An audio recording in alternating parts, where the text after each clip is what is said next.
Hello, my name's Greg Egan, and today we're going to talk about the topic of stress management. And you ask, why am I standing in the middle of a forest? Why am I standing surrounded by trees?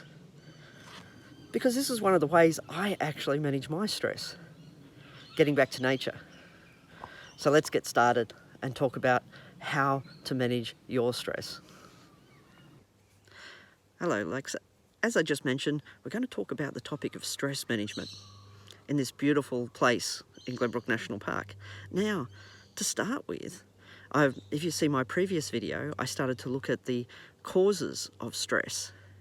And so in today's video, we're going to go one step further. Let's start, now we've identified stress, let's look how to manage it. Now, one technique I often give people as a start to start managing stress is to start to break down. Like, let's look at all the issues actually causing us stress in our life. Let's get out a piece of paper.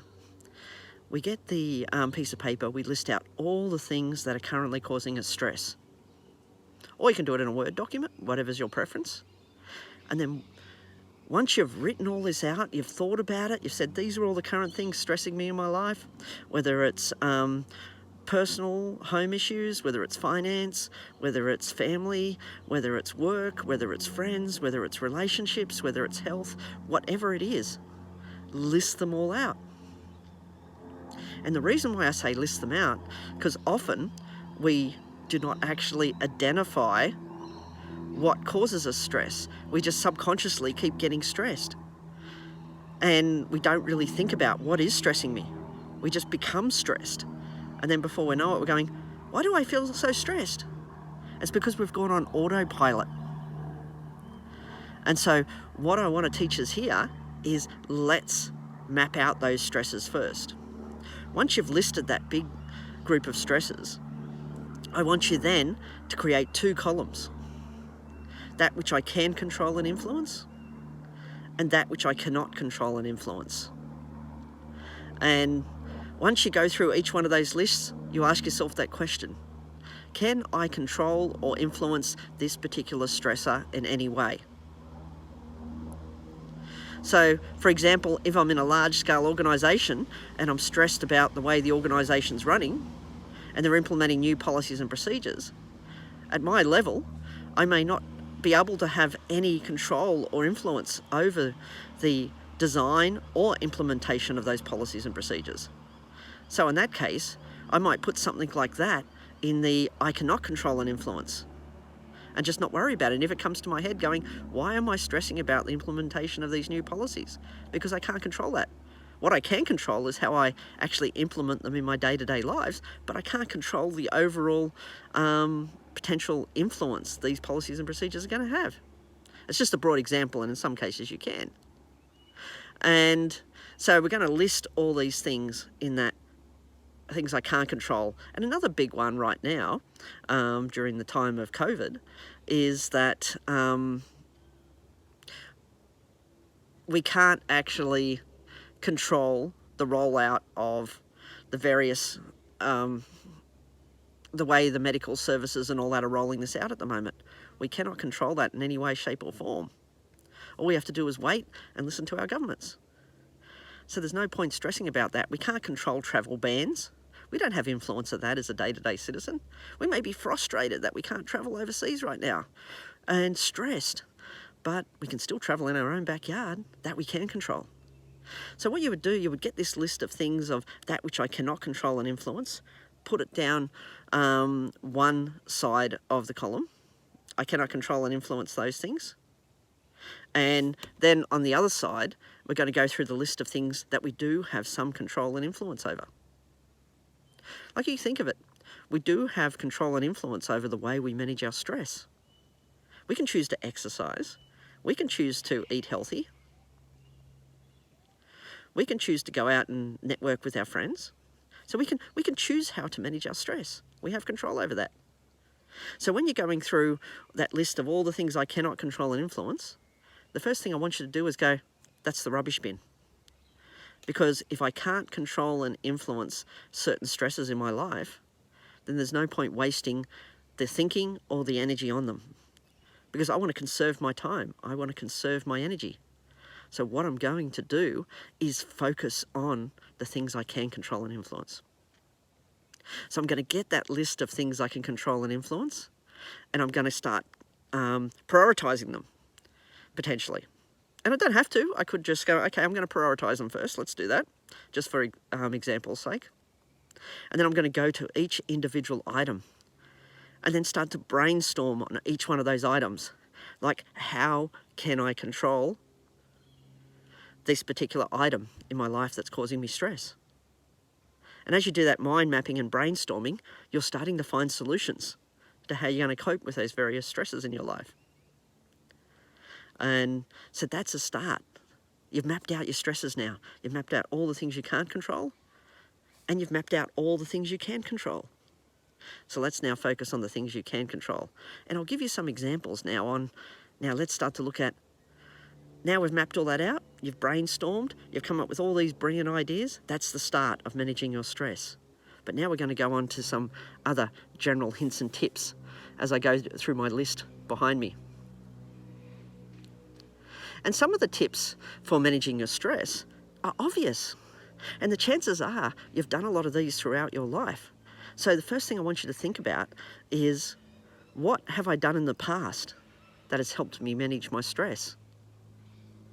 And can I implement them now? Or do I have to modify them? Or do I have to change them? So let's start with some common examples on managing stress. And the first one, of course, is regular exercise. Like, whether it be even just going for, and this is going to vary depending on your level of fitness, but it could be things like going to the gym, going for a walk, going for a run, getting on a bike, going swimming. It could be a variety of exercises, as long as you're getting outdoors doing something, like I am today. I'm outdoors in a national park, actually relaxing, driving around, walking, exploring, because this is how I'm finding my peace and relieving some of that stress and letting go of all the things that are currently bothering me in my life. And the next thing is obvious as well. Eat healthy, have a balanced diet. You eat junk food, you're going to feel bad. And it could have other negative health effects. It could make you put on weight. It could make you increase your cholesterol.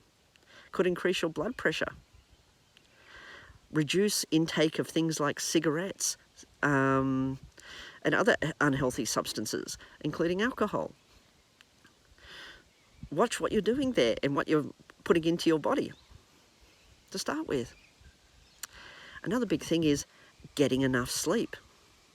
Because if you think about it, if you don't get enough sleep, you're going to start to feel a bit snappy, a bit agitated, you're going to feel exhausted at work, your concentration's going to be faded. But you notice the difference. If you get a good night's sleep, that's 7 to 8 hours sleep a night, and the level of sleep you need could vary from individual to individual, including adolescents, it could vary, and kids, then it's going to improve your stress. And it's also healthy for you. It's part of your health routine, getting a good night's sleep.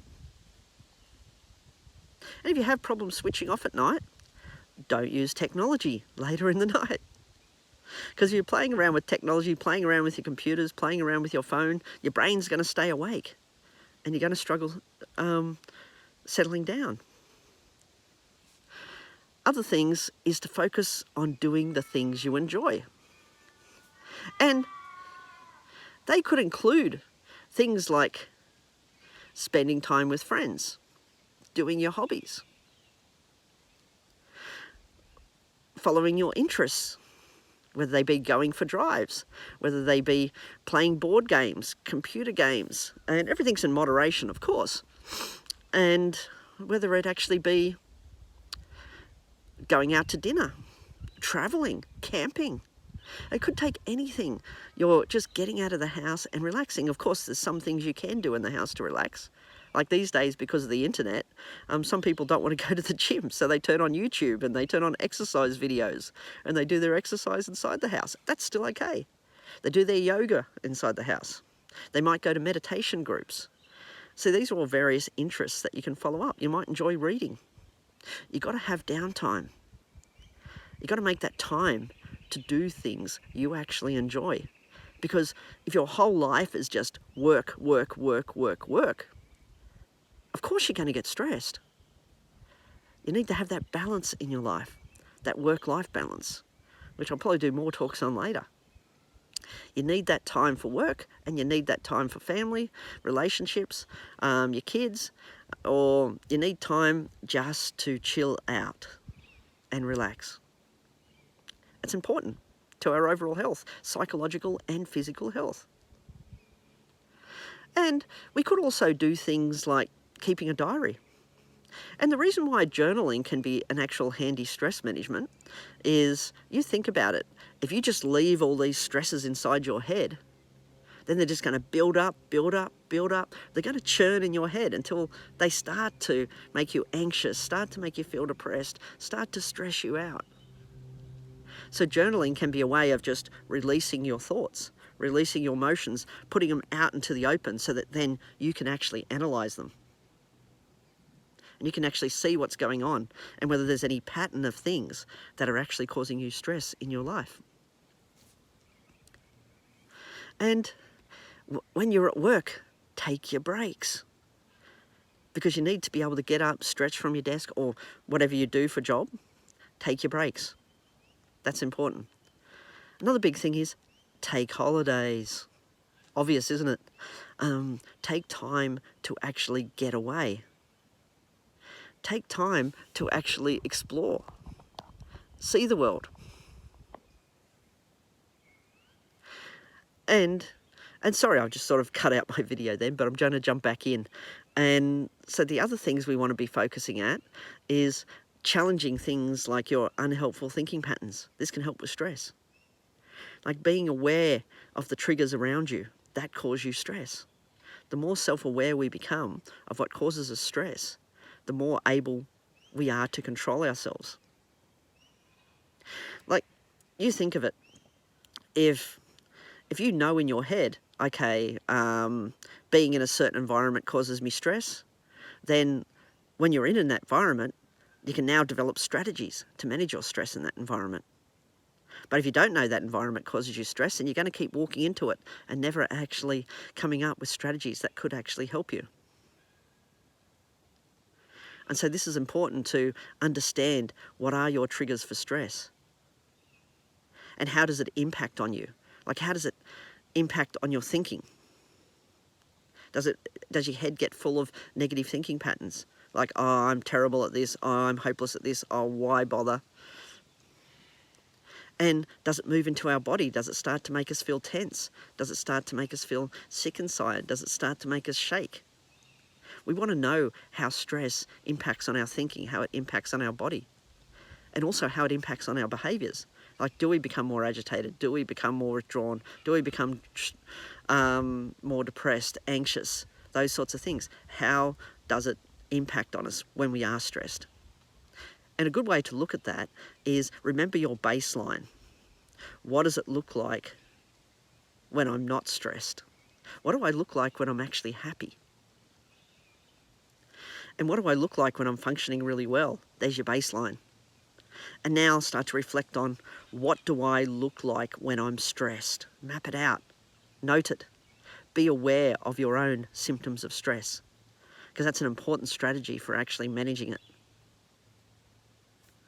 And you can also use other sort of therapeutic techniques to manage stress. There could be things like mindfulness. There could be things like CBT, or better known as cognitive behavioural therapy, or ACT therapy, acceptance and commitment therapy. If you look some of these things up, you'll see how they can actually help you in managing your stress. And of course, there's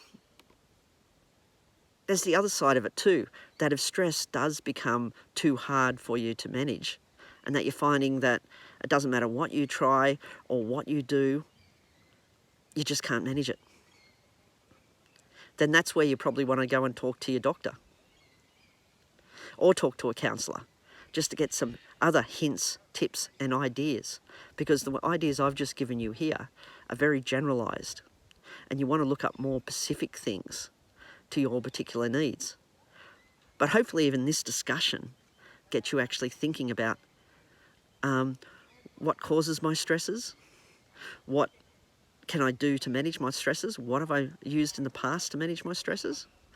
And what new techniques can I actually build up to manage my stresses? Oh, I should just mention one other thing I forgot to mention, but I did mention mindfulness briefly, but reflect on my other video that I've done on mindfulness, and that explains it in a little bit more detail around what mindfulness actually is. Okay, if you enjoyed this video, I encourage you to hit like so that I can continue to bring this sort of content to you. And subscribe if you want to see some of the things that I do to actually manage my stress, like my travels, my little food blogs that I'm doing, because that's ways I'm managing my stress. It's quite therapeutic, traveling, eating different foods, all that sort of stuff. And also look at some of my psychology videos that I start to develop, because that'll start to give you other ideas on how to manage your day-to-day stress as this channel grows. Okay, thank you and have a beautiful day.